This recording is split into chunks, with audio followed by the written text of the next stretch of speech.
Assalamualaikum warahmatullahi wabarakatuh. Oke, semoga rekan-rekan selalu dalam keadaan sehat dan selalu dalam lindungan Allah Subhanahu wa taala.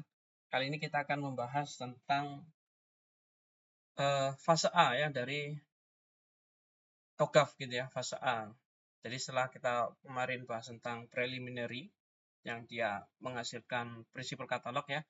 Kali ini kita akan membahas tentang fase A atau arsitektur vision arsitektur gitu ya. Fase A itu di sini ya posisinya ya. Setelah preliminary langsung menyusun fase A. Jadi fase A ini sebenarnya dia akan memberikan informasi ya, menentukan skopnya, skop dari enterprise arsitekturnya yang akan dibuat itu seperti apa ya. Nah, dapat informasinya dari mana? Ya tentunya dari preliminary yang sebelumnya sudah dilakukan.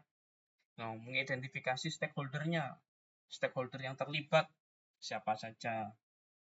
Kemudian membuat arsitektur vision dan kemudian nanti meminta persetujuan. Nah, jadi di fase A ini dia akan memberikan gambaran high level ya. Jadi high level terkait capability dan nilai bisnis ya, business value dari organisasinya itu seperti apa.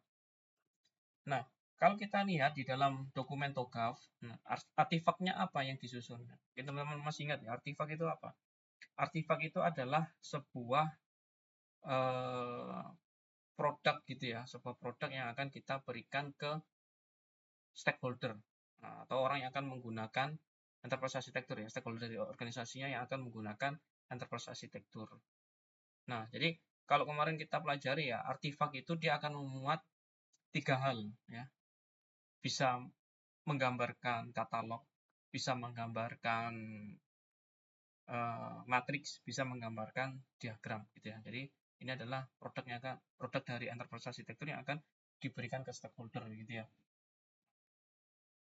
Stakeholder yang saya maksud adalah orang yang akan memanfaatkan enterprise arsitek. Nah, jadi dia bisa berupa katalog atau bisa berupa matriks atau bisa berupa diagram. Nah, kalau katalog dia akan berupa sebuah tabel dan kemudian berisikan list daftar. Kalau matriks berarti dia akan memberikan suatu hubungan ya, relasi antara satu katalog dengan katalog yang lain. Ya, yang mana ada menggambarkan hubungan gitu ya. Kemudian kalau diagram dia akan memberikan gambaran dari suatu proses. Bisa nanti proses bisnis atau ya intinya ada diagram yang dia akan memiliki simbol ya, simbol dan masing-masing simbol itu akan punya makna. Nah, kalau di dalam arsitektur vision, nah sebagaimana tadi ya definisinya ya, dia di sini tujuannya untuk memberikan gambaran ya terkait capability dan nilai bisnis yang berdasarkan desain dari para pimpinan gitu ya. Arsitektur vision ini seperti apa sih wujudnya di organisasi ini ya. Kalau kemarin kita pelajari bahwa enterprise arsitektur itu akan memberikan sebuah helikopter view. Nah, jadi organisasi itu kita melihat dari atas. Nah, sehingga permasalahan di organisasi itu akan tampak kecil-kecil gitu ya. Nah, sehingga kita lebih memudahkan kita untuk mengetahui jalannya, apakah berjalan dengan baik-baik saja atau tidak baik gitu ya. Nah, kalau kita kembali ke sini ya, artifak di dalam arsitektur vision di sini ada 2 yang diusulkan oleh TOGAF, yaitu ada matriks dan diagram. Di mana matriks ini matriks ini ya dia menggambarkan stakeholder map matrix. Isinya apa stakeholder map matrix ini? Stakeholder map matrix ini dia akan berisi terkait matrix dari stakeholdernya gitu ya, stakeholder pemangku kepentingan yang ada di organisasinya. Nah, jadi kita akan melihat mana sih yang pemangku kepentingan yang key player, ya, pemain kunci gitu ya, pemain utamanya siapa sih yang punya dominan gitu ya. Nah, kita ngelihat itu. Kenapa kita perlu tahu siapa yang dominan? Nah, karena tujuannya nanti berarti orang ini akan menjadi sumber dari wawancara kita. Nah, mana yang nanti key informant, ya, yang istilahnya orang yang akan kita berikan informasi gitu ya terkait enterprise arsitektur dan seterusnya. Jadi di sini di stakeholder map matrix akan dilakukan pemeringkatan terkait stakeholder di organisasi tadi, mana yang merupakan pemain key player ya, atau pemain intinya gitu ya. Kemudian diagramnya ada bisnis model diagram. Bisnis model diagram ini akan kita gambarkan dalam bentuk bisnis model canvas gitu ya. Kita gambarkan dalam bentuk bisnis model canvas yang terdiri dari 9 diagram.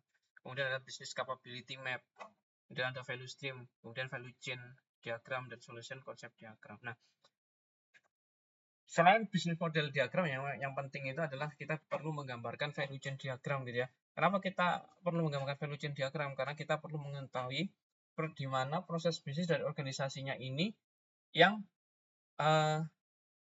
penting gitu ya, atau aktivitas utama, atau mana yang aktivitas pendukung gitu ya. Kita perlu tahu itu, karena itu nanti akan menyusun proses bisnis di organisasinya, sehingga kita perlu tahu mana yang utama, mana yang pendukung. Dan solution konsep diagram ini terkait bagaimana kita metakan ya, petakan penggunaan aplikasi gitu ya, data. Nah, kita petakan berdasarkan solution konsep diagram sehingga nanti bisa memberikan solusi untuk organisasinya. Nah, bagaimana cara menyusun ini semua? Jadi ada tahapannya gitu ya. Jadi yang pertama kita establish ya, establish the architecture project gitu ya. Jadi kita tetapkan arsitektur projectnya, kemudian kita di sini melakukan identifikasi stakeholdernya, kemudian menetapkan business goal, business driver, and constraint gitu ya. Kemudian mengevaluasi kapabilitas dari organisasinya seperti apa. Kemudian mengakses business transformation-nya, kemudian menentukan scope, dan kemudian di sini menentukan arsitektur prinsipal gitu ya, berdasarkan yang sebelumnya ya di preliminary fase. Kemudian dari arsitektur prinsipal itu kita akan menentukan mana sih yang bisnis prinsipalnya gitu ya. Kemudian kita mulai develop arsitektur vision. Nah, di sini kita kemudian selanjutnya adalah menentukan target arsitektur ya, kedepannya seperti apa sih. Kemudian kita melihat dari KPI-nya juga, kemudian mengidentifikasi business transformation, risikonya, kemudian dan mitigasi aktivitasnya. Kemudian selanjutnya membuat arsitektur work. Nah, jadi yang terkait tadi artefaknya tadi itu. Nah, itu terkait step-step untuk menyusun enterprise arsitektur. Nah, mungkin itu saja yang dapat saya sampaikan ya terkait arsitektur vision ya, yang mana ada tadi artefaknya, ada matriks, dan juga ada diagram gitu ya, di mana yang